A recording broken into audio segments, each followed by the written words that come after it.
कि बिहार में पहली बार आजादी के बाद बिहार के इतिहास में सबसे ज्यादा वोट पड़ा है और ये अपने आप में एक बहुत बड़ा संकेत है, बदलाव का संकेत है। तो हम लोगों का ऐसा मानना है कि ये 65% वोट बिहार में बदलाव का वोट है। 14 तारीख से बिहार में एक नई व्यवस्था बनाने के लिए वोट है। ये वोट इस बात के लिए है कि बिहार में भी अब बच्चों के लिए पढ़ाई और रोजगार हो। जो लोग ये दावा कर रहे हैं कि वोट किसको पड़ा है, उसको जब ये ही नहीं पता है कि वोट पड़ा कितना है, उस दिन 3 बजे तक 4 बजे तक जब तक इलेक्शन कमीशन ने डेटा नहीं जारी किया है, चुनाव के प्रतिशत के आंकड़े जारी नहीं किए, तब तक लोगों को ये भी नहीं पता था कि वोट कितना पड़ रहा है। जब तुम्हें यही नहीं पता है कि कितने लोग वोट दे रहे हैं, तो ये कैसे पता चल रहा है कि वो व्यक्ति किसको वोट दे रहा है। बात यहीं से कैसे भितियरवा आश्रम से कल चुनाव प्रचार का कल जो है वो लास्ट फिर का चुनाव है, आप यहाँ पे आए हैं, क्या कुछ कहेंगे इसको?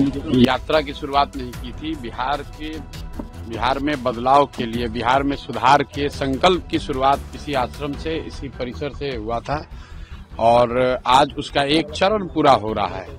करीब 3 वर्ष उस बात को हो गए और 3 वर्ष में जो कुछ भी हो सका है, प्रयास किया है कि ईमानदारी से, शुद्धता से, जिस ईमानदारी और शुद्धता की बात करके इस आश्रम से इस अभियान की शुरुआत की गई थी, उस ईमानदारी और शुद्धता को बनाए रखने का पूरा प्रयास किया है और यकीन है कि बिहार की जनता इस बात को देखेगी, समझेगी और आने वाले समय में अपने बच्चों के लिए, अपने इस राज्य के लिए, अपने समाज के लिए जाति, धर्म, पैसे के लालच से ऊपर उठकर लोग अपने बच्चों के बेहतरी के लिए, उनके भविष्य के लिए, अच्छा समाज का निर्माण के लिए लोग उस तरीके से वोट देंगे। बस यही कहना चाहते हैं। क्या फीडबैक है पूरे प्रदेश से आपके पास? फीडबैक मेरे भाई तो किसी के पास नहीं है। फीडबैक तो जो आप लोग दे रहे हैं, जो इलेक्शन कमीशन दे रहा है, वो सब लोग सुन रहा है कि बिहार में पहली बार आजादी के बाद बिहार के इतिहास में सबसे ज्यादा वोट पड़ा है और ये अपने आप में एक बहुत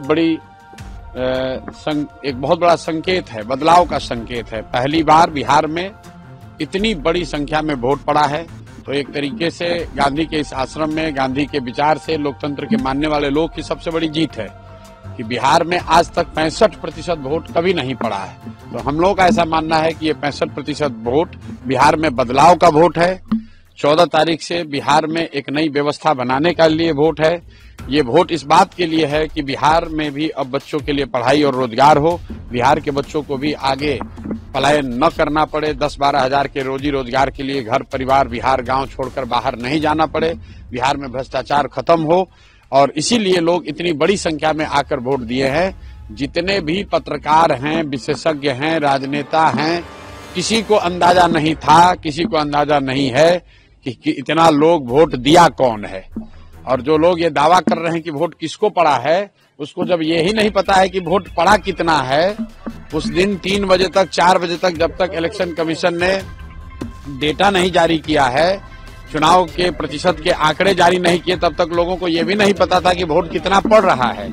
लेकिन लोग टीवी पर, यूट्यूब पर आकर बड़े बड़े बयान दे रहे हैं कि वोट किसको पड़ रहा है। भाई जब तुम्हें यही नहीं पता है कि कितने लोग वोट दे रहे हैं, तो ये कैसे पता चल रहा है कि वो व्यक्ति किसको वोट दे रहा है। इसलिए ये लोकतंत्र का पर्व है चुनाव। 14 तारीख को परिणाम आने दीजिए, आपको दिखेगा बिहार में देश का राजनीतिक इतिहास लिखा जाता हुआ दिखेगा। जिस तरीके से चंपारण के इसी धरती से गांधी जी ने स्वतंत्रता की लड़ाई में एक नया इतिहास रचा था, एक नया सूत्र दिया था, एक नया हथियार दिया था, उसी तरीके से हम लोग का विश्वास है कि गांधी के भितियरवा आश्रम से जो जन स्वराज का अभियान शुरू हुआ है, वो न सिर्फ बिहार में बल्कि बिहार के बाहर भी 14 तारीख को जब परिणाम आएंगे तो लोग एक इतिहास, नया इतिहास रचा जाता हुआ देखेंगे। प्रभातखबर.com, विश्वास वही, रफ्तार नहीं।